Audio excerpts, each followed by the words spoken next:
Good morning or good evening, ladies and gentlemen. Thank you very much for your interest on the DRC issues. I will be briefly talking about the current situation in the DRC.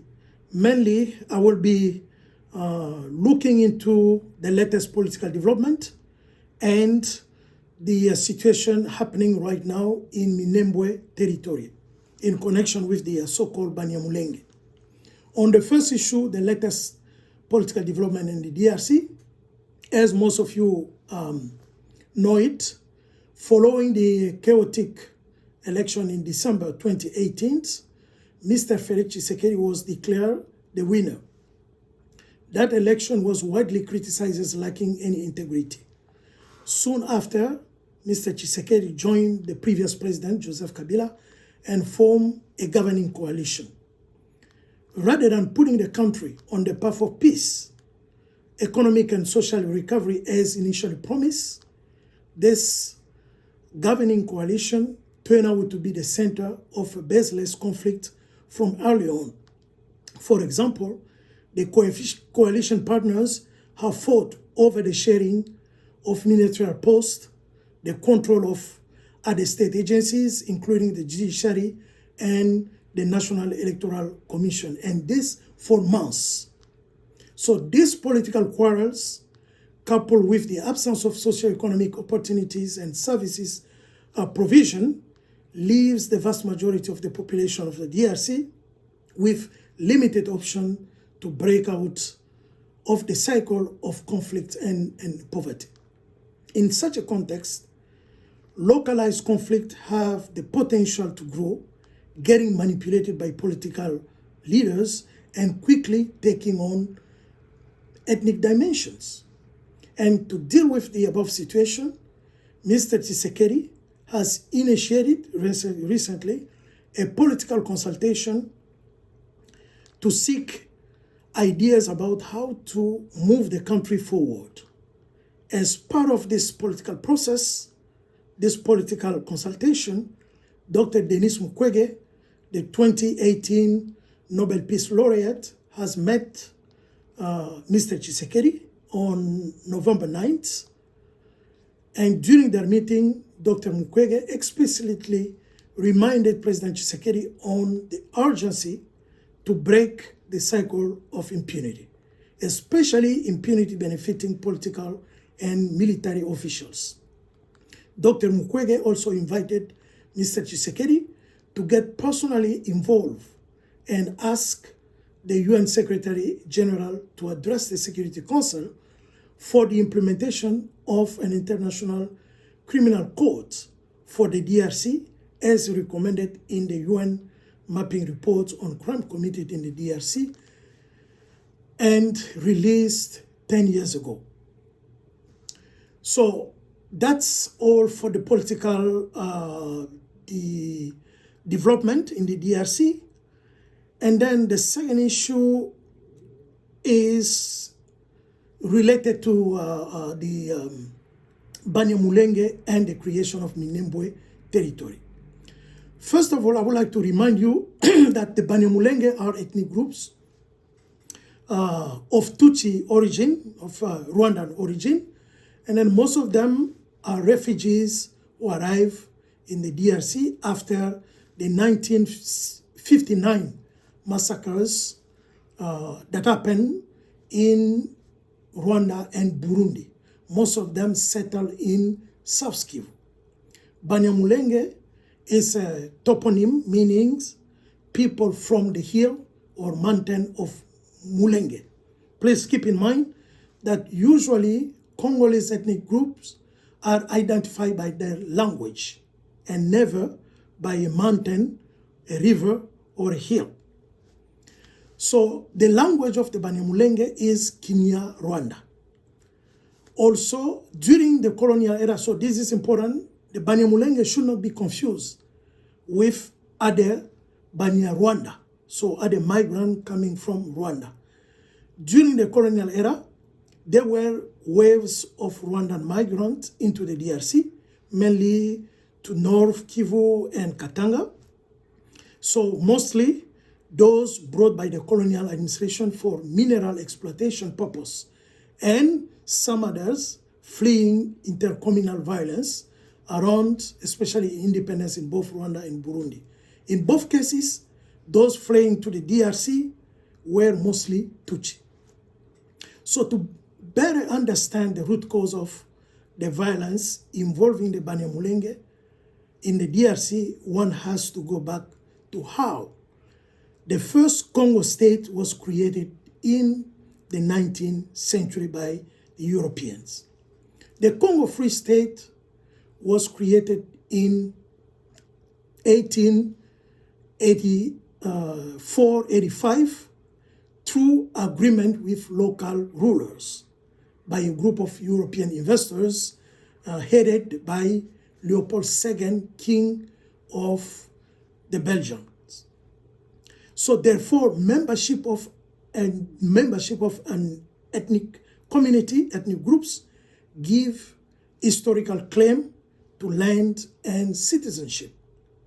And the first Congolese constitutions, known as the Luluabur constitutions, grants Congolese nationality to anyone whose ascendant is or has been a member of an ethnic group settled on Congolese territory in 1885. So this constitution automatically denied the Banyamulenge any right to the DRC citizenship. That was the situation in 1960s. But something happened in 1969. A 1959 Rwandan refugee named Barthélemy Bisingimana. Mr. Bisingimana was appointed as the chief of staff to President Mobutu. Then he managed to get President Mobutu to sign a decree in 1972 granting automatic and collective Zairian nationality to all the Rwandophone population settled in Kivu in the DRC. And in 1977, Mr. Bisengimana was removed as the chief of staff to the President Mobutu. And in 1981, the Zairian parliament, the Congolese parliament, repealed the 1972 law that granted collective citizenship to all the Rwandophone. In response, many young Tutsi, especially, joined different arms groups to defend, protect their groups, again, pressure to leave the DRC, pressure mainly coming from autochthone militia groups, commonly known as Mai Mai groups.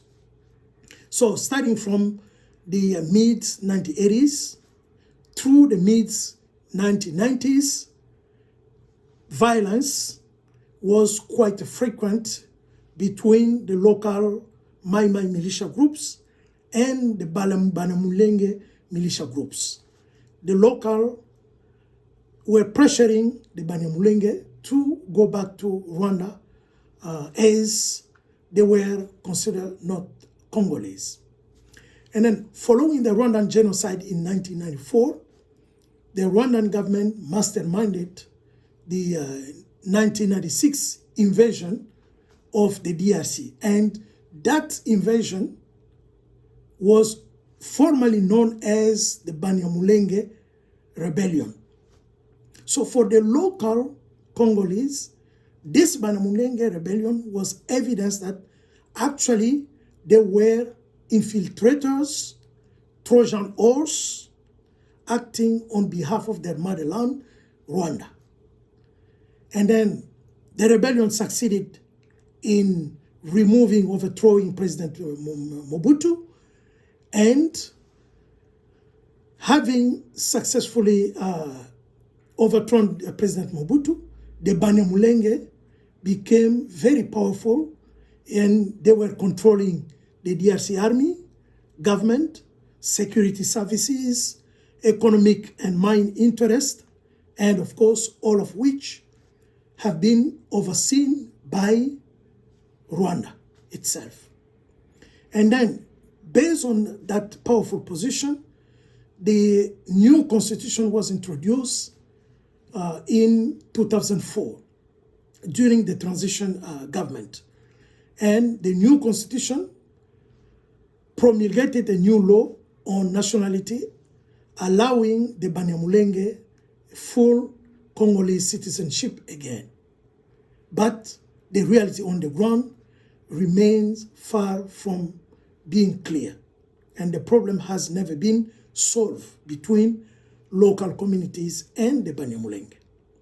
And then taking again advantage of their powerful position in the DRC institutions, the Banyamulenge came also to think of creating their exclusive territory in Minembwe. Minembwe is a territory located in a high tropical mountain of Fizi in South Kivu province. So the territory has been a long-standing wish among the Banyamulenge. But at the same time, it's a source of conflict because it's located in a Fizi territory, which is a land that members of the Babembe community, Babembe ethnic groups, consider to be their traditional land. So they therefore see the creation of the commune of Minembwe as the occupation of their ancestral ground. Remember, the creation of Congo was by the combination of different ethnic land. And the Banyamulenge being foreigners, they are not owners, they are not traditional owners of any land. So to create Minembwe as a special territory for Banyamulenge, they have to seize traditional or historical land of the Babembe. So this is a source of conflict. And then, not only for the Babembe, but the rest of the Congolese have been seeing the creation of Minembwe as the first step toward the Balkanization of the DRC, following what happened in Sudan between Sudan and the today South Sudan. And then the Banyamulenge being strongly attached to Rwanda, and then as soon as they can have a territory of their own, they will be able to declare their own independence to seek further autonomy. And beyond the autonomy, the next step will be either becoming a free state, independent state, or being attached to Rwanda. So for most Congolese, the erection of Minembwe as a commune, as an independent territory for the Banyamulenge, is seen as a provocation, and most Congolese feel like their duty to oppose the creation of Minembwe by all means. Therefore, one of these means includes the use of violence, which is considered by most of the local Congolese as self-defense and legitimate move. And the violence that has happened there started increasing following the official erection of Minembwe as a commune, as an independent territory in 2019, in the beginning of last year, following a decree previously signed in 2018 by the then Prime Minister. A decree which turned out to be fraudulent because it violated two requirements of the Constitution for the creation of such a commune or independent territory. And then this year, the nomination of official for Minembwe territory triggered tension among the local and the Banyamulenge community. And as a result of the violence, on August 10th, this year, United Nations Joint Human Rights Office in the DRC published a report on the unfolding violence on the highlands of Minembwe, and the reports give an indication of the enormous toll that the crisis has taken. It documented the destruction of at least 95 villages, 125 deaths from summary and extrajudicial execution, 47 victims of sexual-related violence, and the looting and killing of thousands of cattle. This violence has led to a dire humanitarian situation with over 110,000 people displaced. So this is the situation I wanted to share with you.